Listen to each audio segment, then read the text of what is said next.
ellos van a estar aquí este tiempo y tendremos la posibilidad de compartir con ellos y los estamos viendo en los distintos espacios de la iglesia.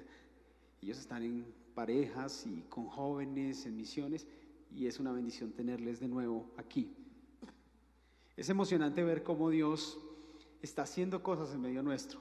Escuchar cantar a Lee, de verdad que me emociona mucho, y escuchar sus canciones y saber que todo esto lo hace con un solo fin, y es llevar la palabra del Señor a otras personas, y escuchar a Juanfe con los sueños de alcanzar las vidas de personas allí en Oriente, y me parece que eso son cosas que Dios está haciendo en medio de nosotros y a las cuales tenemos que comprometernos en oración y apoyar para que el Señor siga moviéndonos para servirle de distintas maneras.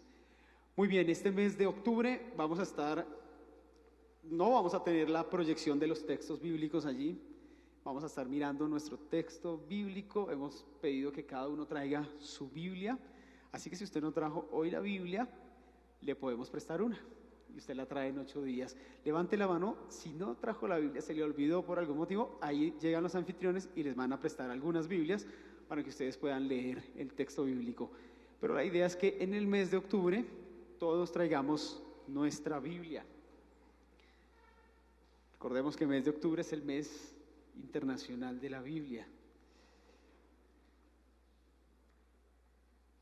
Hace 8 días yo disfruté muchísimo la enseñanza del pastor Mario y disfruté muchísimo leer también el texto bíblico, subrayar. No sé si me ayudan poniendo luz en el segundo piso, porque si no, no van a poder leer. Muy bien. Vamos a estar mirando el Evangelio de Lucas, capítulo 10. Y vamos a mirar desde los versos 25 al 37.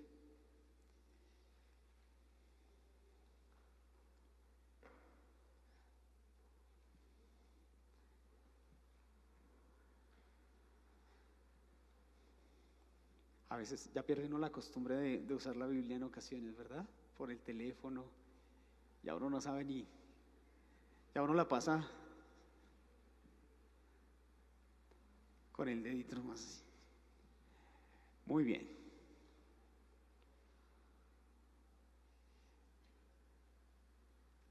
Lucas, capítulo 10, versos del 25 al 37. Es un pasaje que hemos leído muchas veces, que la mayoría de nosotros conocemos, pero que hoy nos vamos a acercar nuevamente a él y vamos a abrir el corazón para que el Señor nos hable a través de esta porción de la Escritura. Señor, te ruego que nos hables, te ruego que tu palabra toque nuestros corazones. Seguramente nos hemos acercado muchas ocasiones a este texto, a este pasaje, pero no siempre estamos en la misma condición, no somos los mismos. Por eso siempre que nos acercamos hay algo diferente, Señor. Te pedimos que tú nos hables, que podamos ser edificados a través de tu palabra, que tu palabra venga a nuestro corazón de una forma poderosa, Señor. Amén. Bien, este pasaje es supremamente atractivo, digo yo.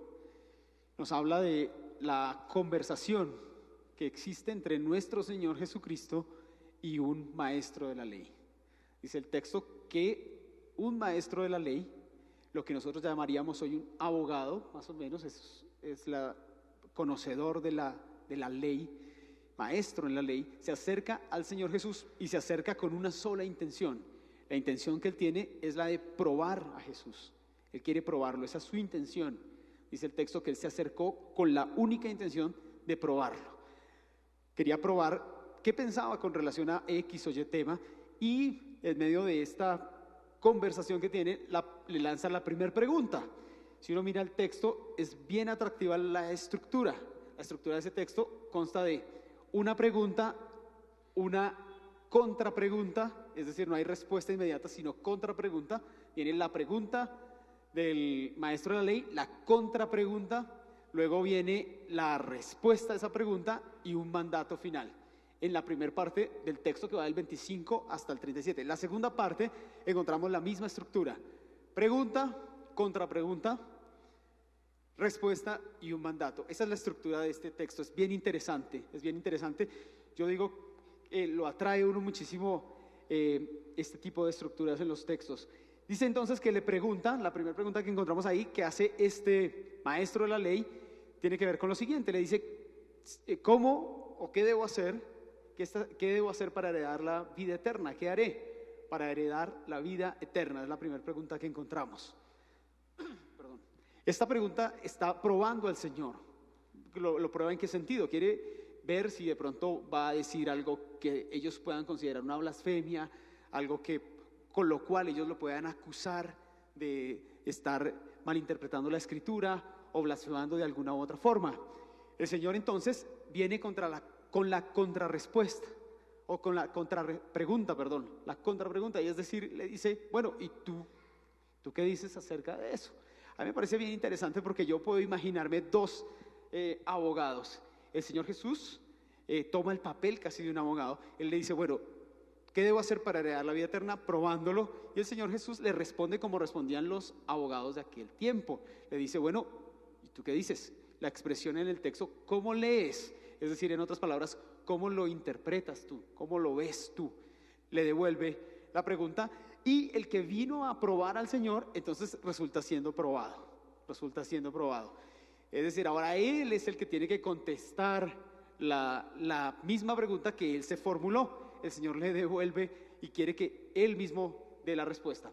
El hombre, entonces, como hemos dicho, conocedor de la Escritura, un maestro de la ley, responde acertadamente. Dice, amarás al Señor tu Dios con todo tu corazón, con toda tu alma, con toda tu fuerza y con toda tu mente, y a tu prójimo como a ti mismo.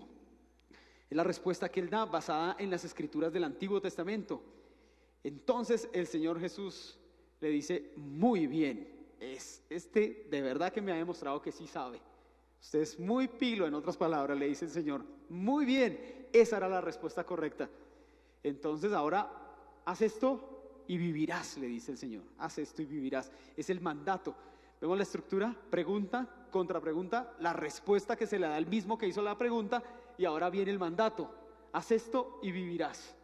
Ante ese mandato, el hombre se ve expuesto. ¿Por qué?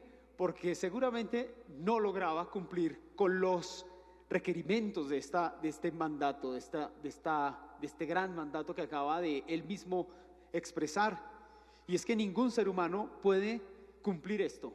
Amar al Señor con todo su ser y al prójimo como a sí mismo. Es imposible para nosotros como seres humanos lograr esto si no es por la intervención divina, por la gracia de nuestro Señor. Así que él no podía cumplir esto. Se vio de pronto confrontado. Y dice el texto en el versículo 29, dice, pero queriendo justificarse a sí mismo, dijo a Jesús, bueno, pero ¿y quién es mi prójimo? Estamos aquí hablando, pues sí, está bien, yo reconozco, no lo logro, pero ¿quién es mi prójimo? Parece que este hombre lo que hace es como salir porque se había puesto en aprietos. El que quería probar, ahora termina siendo probado, y ahora dice, no, un momentico, yo no voy a ser probado.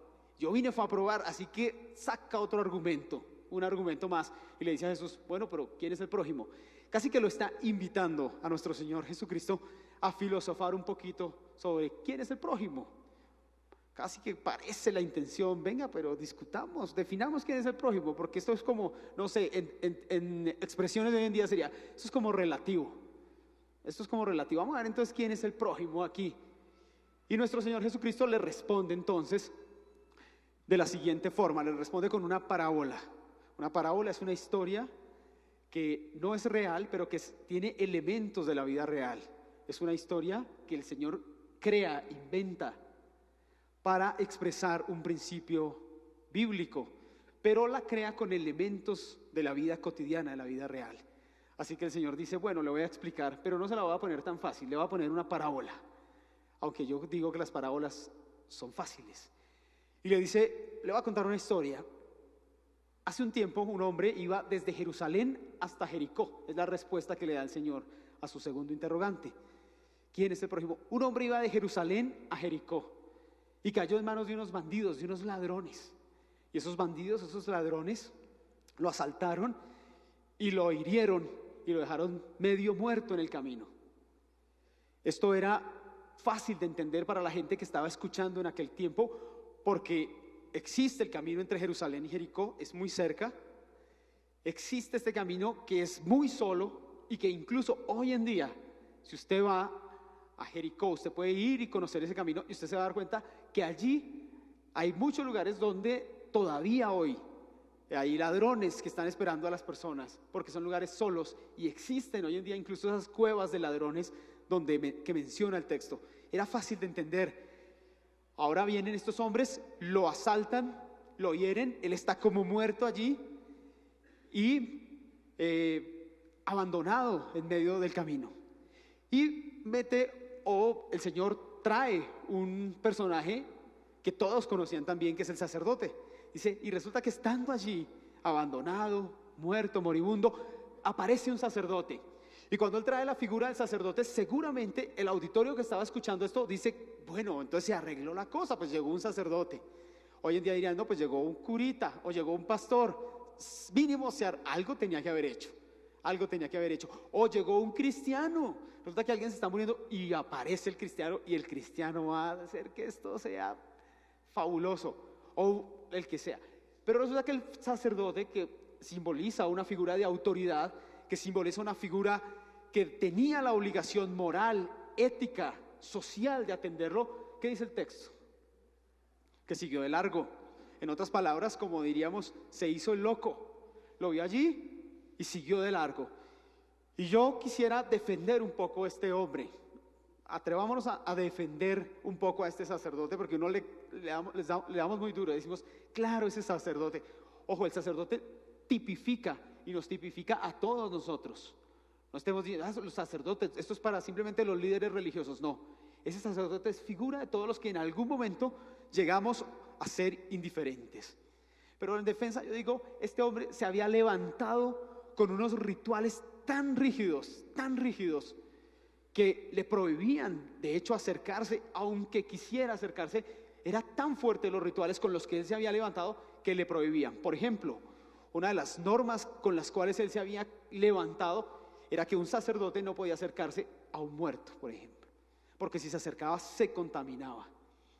Seguramente él pensó que estaba muerto, dijo, yo no me puedo contaminar. Pensemos que haya sido eso, digamos, para defenderlo un poquito, pero probablemente lo hizo también por el orgullo y la indiferencia de su corazón, el no acercarse, y como dije antes, hizo como que no era con él. Luego viene otra figura más, y es la figura del levita. Tanto el levita como el sacerdote trabajaban en el templo, los dos estaban de planta, eran pagos a tiempo completo en el templo, no hacían más que trabajar y servir en el templo. Y se pensaría que el levita sí iba a hacer algo, pero el levita, ¿qué pasa?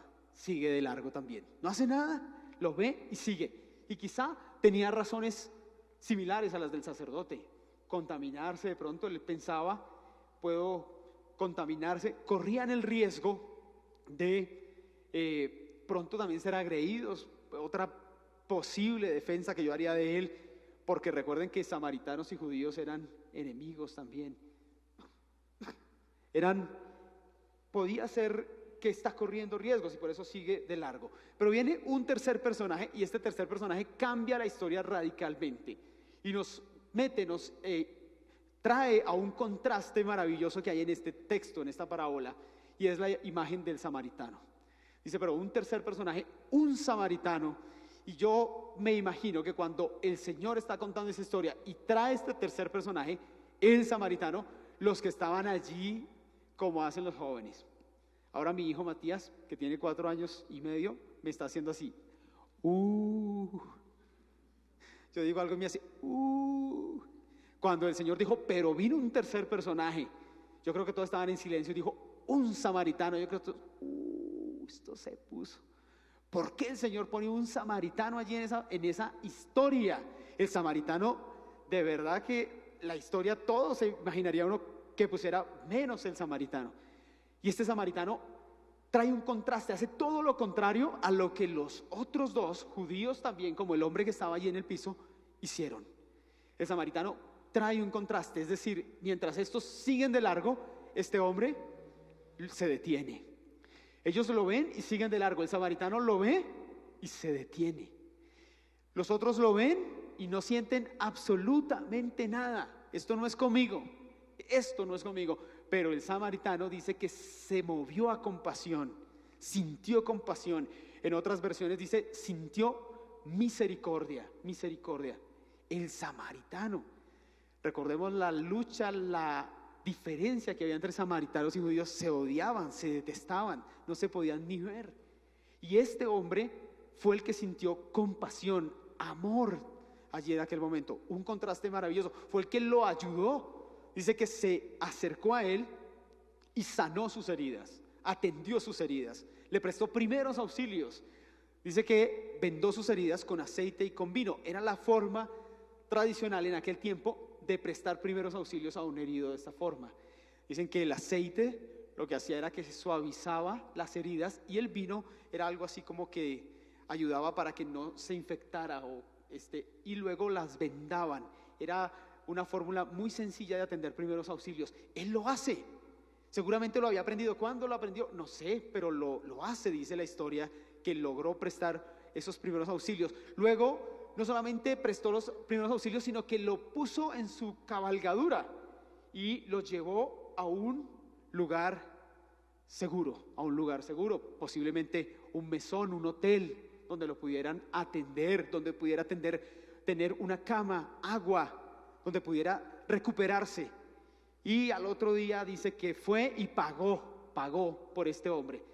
Nos muestra un contraste poderoso entre este samaritano y los también judíos, también sacerdotes, y su indiferencia y totalmente desentendidos con la problemática de este hombre. El Señor Jesús termina entonces la parábola, y cuando termina la parábola le pregunta, ahí hace la contrapregunta, ¿cierto? La pregunta que le hizo, la segunda pregunta que le hizo el maestro de la ley fue: ¿y quién es mi prójimo? Recordémosla porque es clave. ¿Y quién es mi prójimo? La pregunta del debate, la pregunta que causaría controversia, que llamaría a filosofar.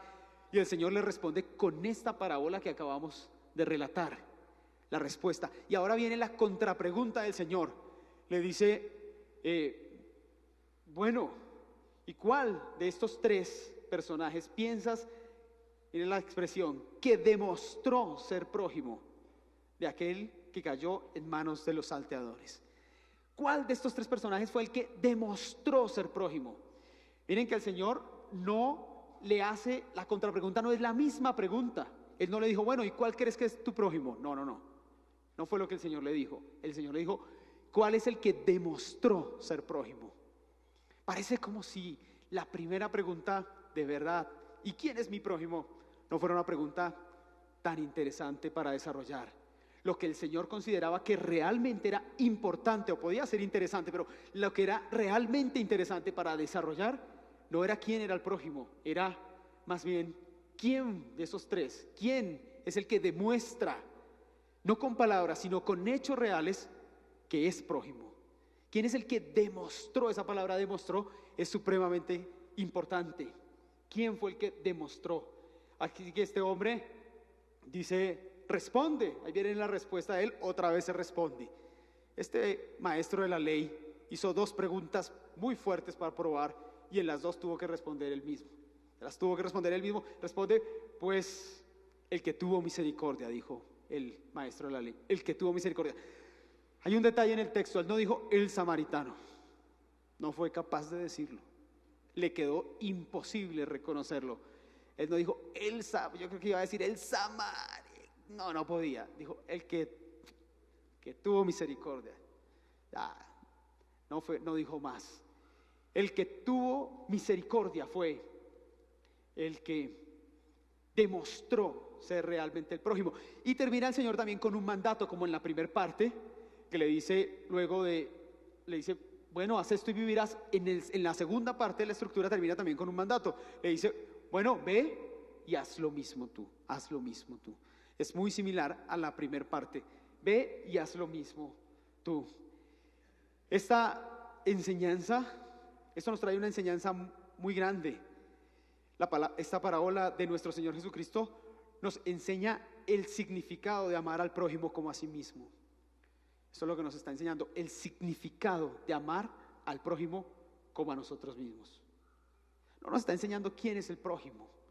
El Señor Jesús aquí no está diciendo, bueno, prójimo viene de la palabra griega. No, no dice nada de eso aquí. Epistemológicamente, nada de eso encontramos aquí. El Señor lo que nos está mostrando es otra cosa. Nos está mostrando el significado profundo de amar al prójimo, que era lo que había causado esa molestia y ese interrogante en el hombre, lo que él no practicaba, amar al prójimo, de donde él sacó de pronto aquella justificación. Esta parábola nos enseña eso, el significado de amar al prójimo, cómo nos amamos a nosotros mismos. ¿Y cómo es? ¿Qué dice acerca de esto? Dice que amamos al prójimo como a nosotros mismos cuando demostramos compasión genuina por el otro. Amamos al prójimo como a nosotros mismos cuando demostramos, es una cuestión de demostrar compasión, amor, misericordia genuina al otro. Es decir, que en este pasaje el amor no tiene que ver con las palabras, el amor tiene que ver con las acciones, las demostraciones de amor. En el mundo en el que vivimos hoy, el amor es todo lo contrario. El amor tiene que ver con palabras solamente. La expresión te amo es una expresión que la dice cualquiera dice te amo. Cualquier persona dice te amo. Las películas están llenas de te amo.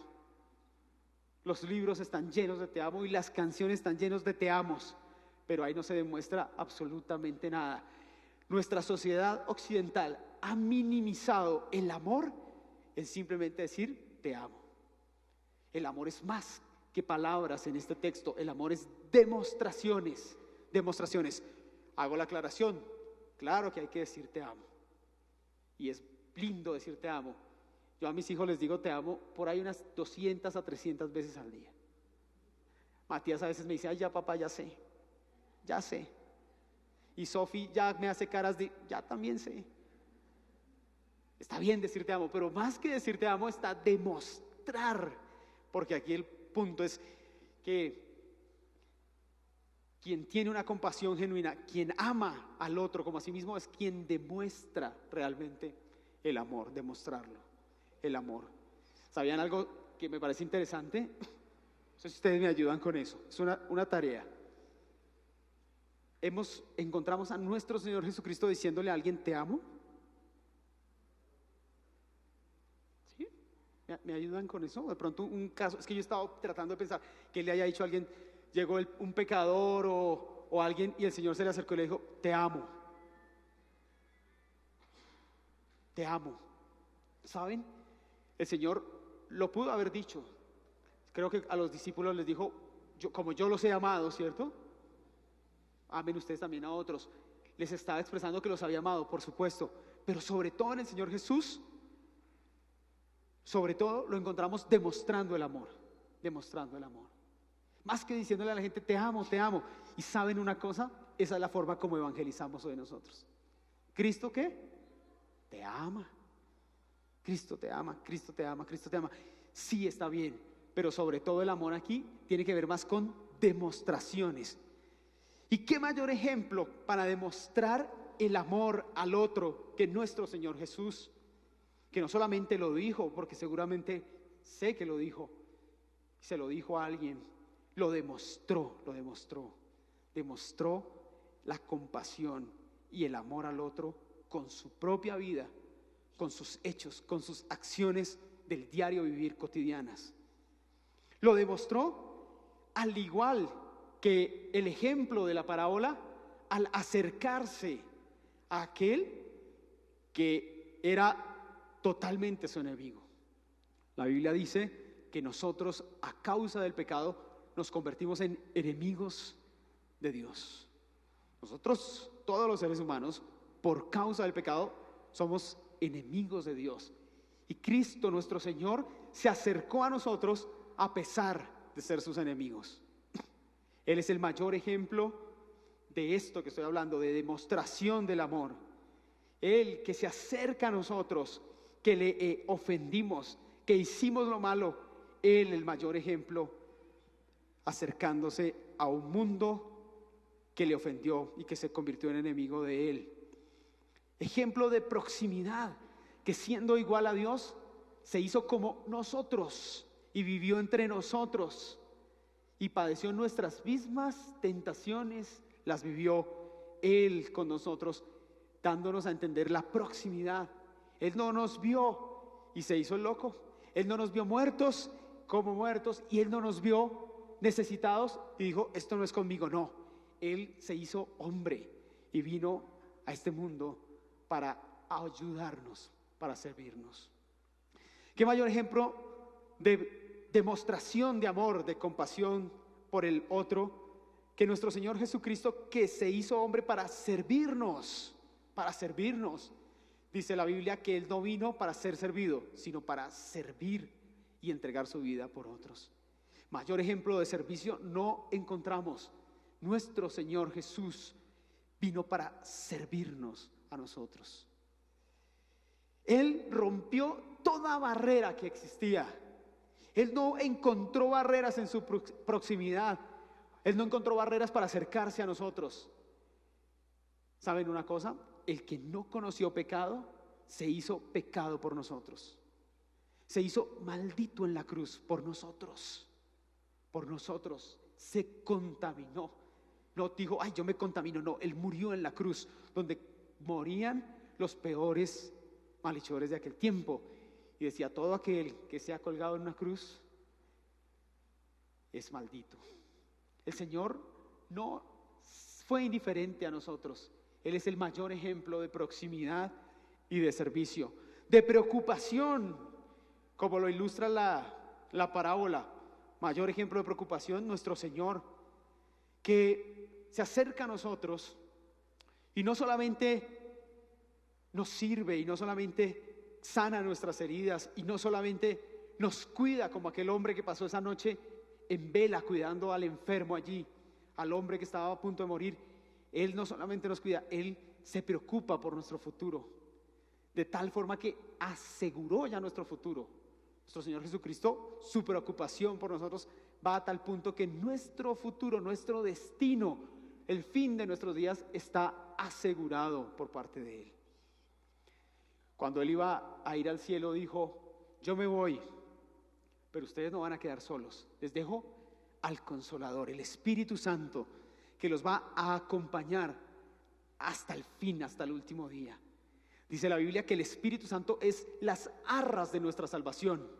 Cuando uno hace un negocio y da arras, el Espíritu Santo es las arras, la garantía de nuestra salvación. El Señor, al igual o similar al hombre de la historia, garantiza nuestra recuperación, garantiza nuestra redención, garantiza nuestra transformación.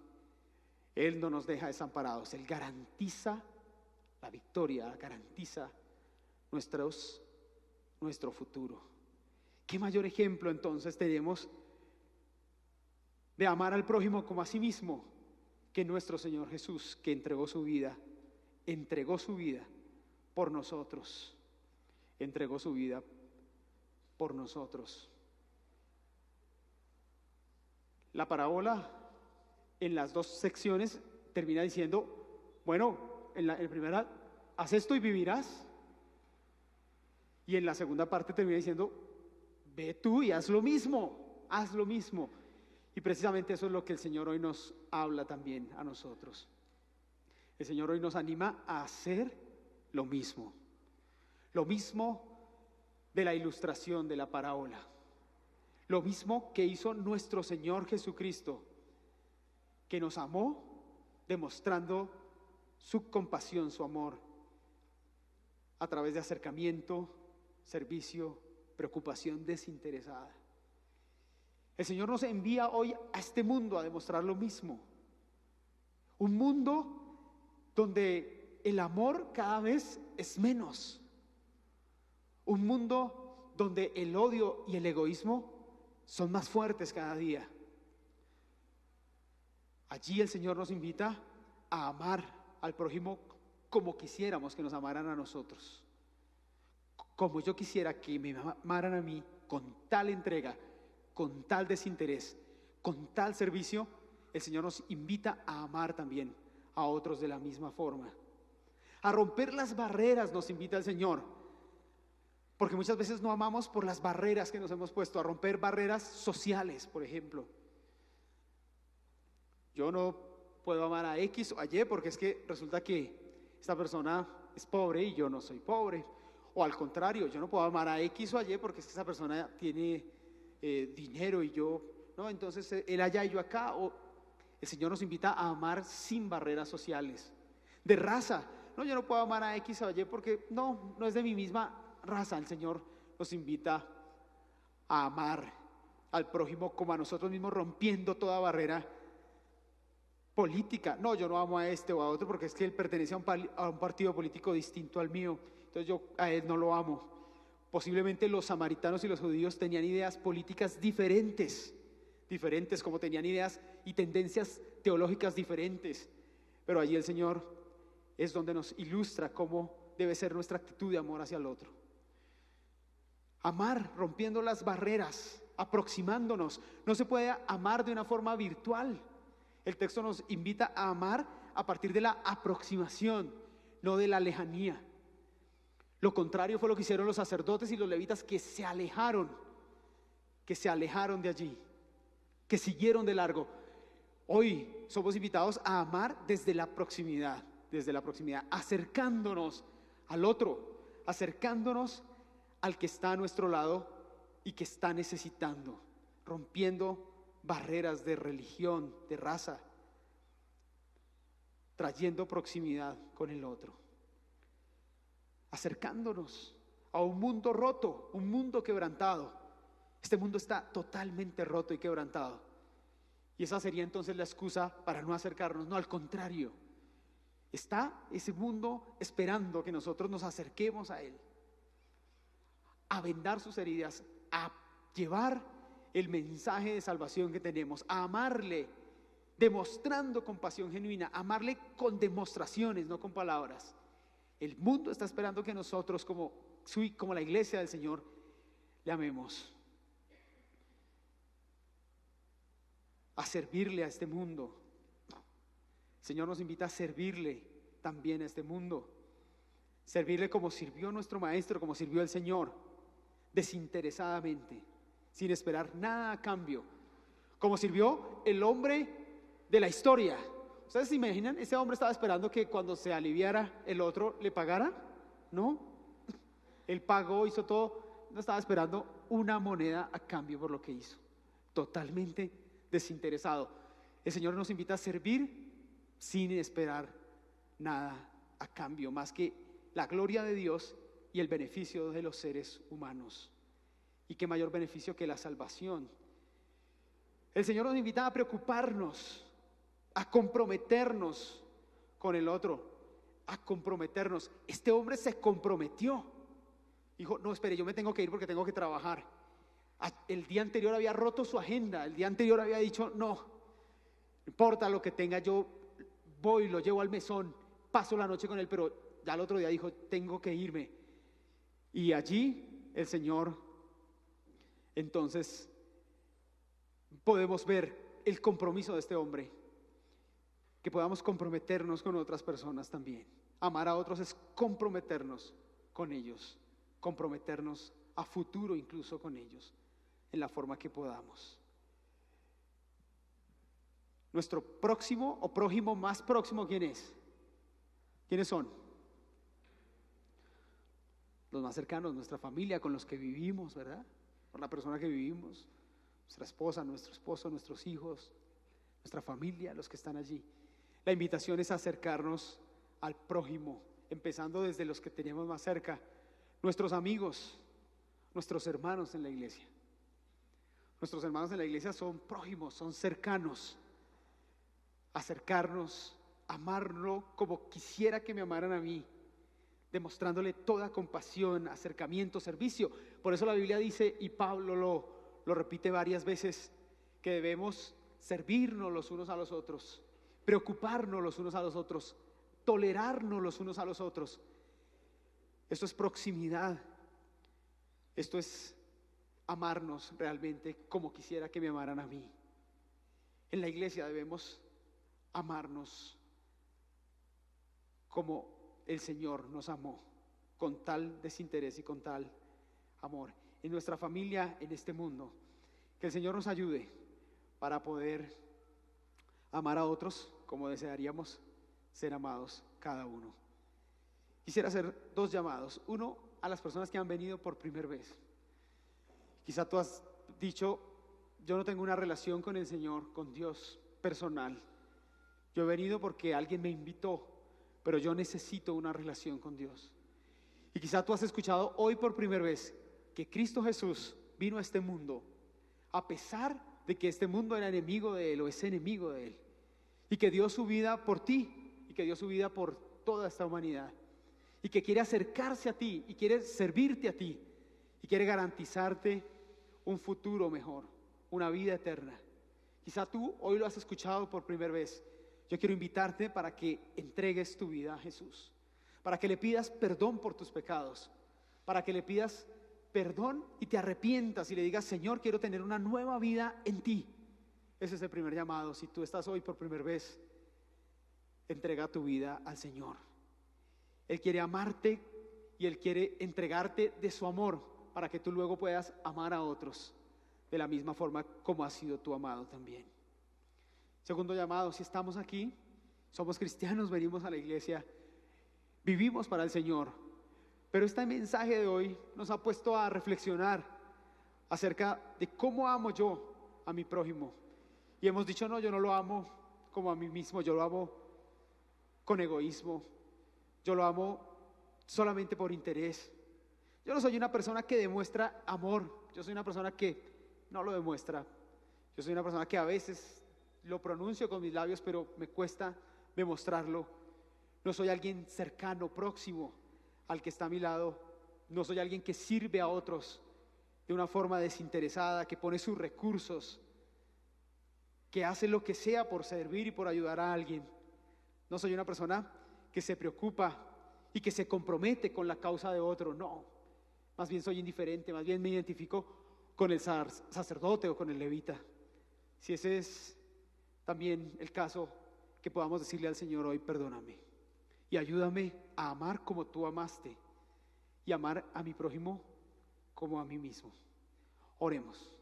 Padre, te alabo y te doy gracias por tu palabra.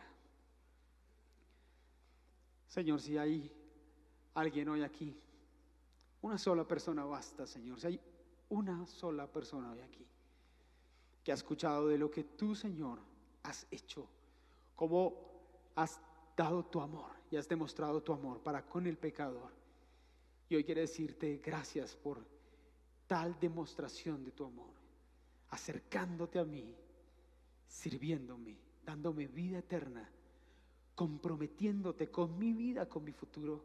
Yo quiero entregarte mi vida. Yo te ruego que escuches su oración en esta hora. Escúchalo, Señor, y entra en su vida, te lo ruego. Transfórmalo, cámbialo. Que a partir de hoy él sea una nueva criatura, te lo ruego. Ella sea una nueva criatura, te lo pido. Que pueda salir hoy de este lugar con el don de la salvación en su vida, Señor, y para siempre permanecer en ti. Señor, como iglesia te fallamos a diario. Como iglesia no sabemos amar. Como iglesia nos interesa lo mismo que le interesaba al maestro de la ley: saber quién es mi prójimo. ¿Será que es este o el otro? Excusarnos, justificarnos. Como iglesia nos interesa esto tantas veces. Pero hoy te rogamos tu misericordia y tu perdón.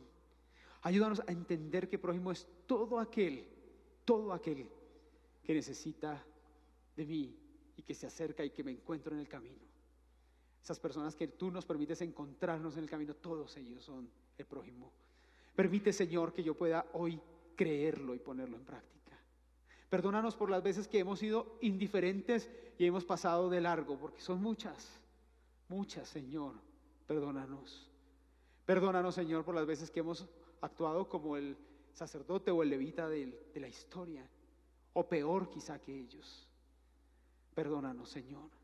Perdónanos porque quizá hemos sido indiferentes con las personas más cercanas, ni siquiera con el desconocido, con el que no tenemos ninguna relación, sino con el que más cercano está de nosotros. Perdónanos por tanta indiferencia, Señor.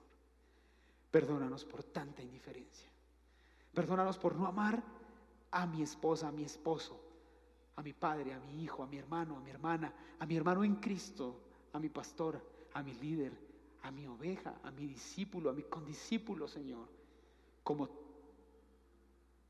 a mí mismo, Señor. Ayúdanos a demostrar, Señor, no con palabras solamente, a demostrar con acciones concretas el amor.